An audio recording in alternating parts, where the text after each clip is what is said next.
I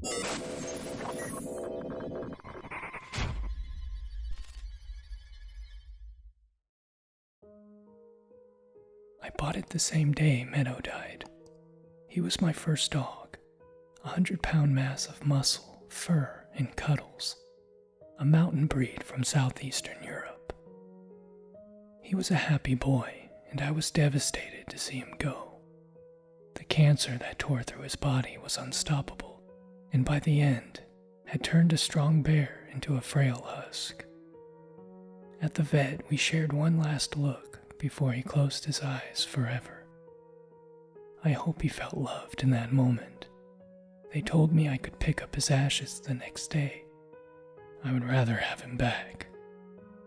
I needed a distraction, and to be anywhere but home. I drove without direction for nearly 2 hours when I stumbled on an antique store. My bladder protested, and I figured looking at old things couldn't hurt. The shop was bright, but my eyes only saw one thing. It was simple. A white face with black Roman numerals and hands. Unremarkable, except for the XIII elegantly blended in. This clock was for me.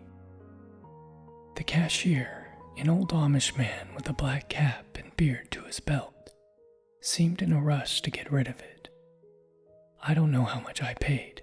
I reached into my pocket and slapped down some bills onto the counter. He seemed happy enough to stay quiet as I carried it out. I hung it on my wall that night. The weight of Meadow's death hit me again, and I stared at his things in misery, his toys, his bed, his pictures. I drank that night and passed out early. I startled awake to a bark, my mind still blurry. His bark. I thought I was dreaming, but a swift slap to my own face confirmed I was awake. The clock showed XIII. The barking continued. It came from my front door. I ran as quickly as my mushy brain could send scrambled signals to my legs. I slammed face first into my door. Barking rhythmically continued on the other side, and looked through the peephole.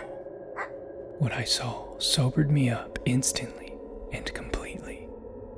It was Meadow, burned, ashy, eyeless. Fur gave way to skin in places, which gave way to bone in others. One black gloved hand held his body upright. Another opened and closed his mouth in sync with the barks. To call it haphazard would be a compliment.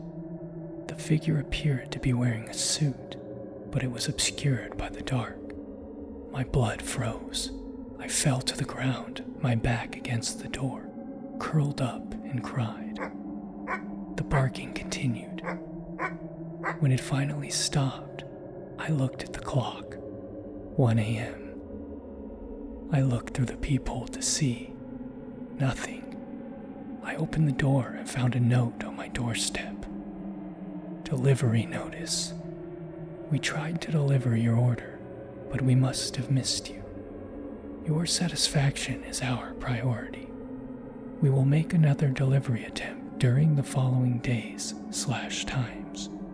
Every day, 13 o'clock a.m.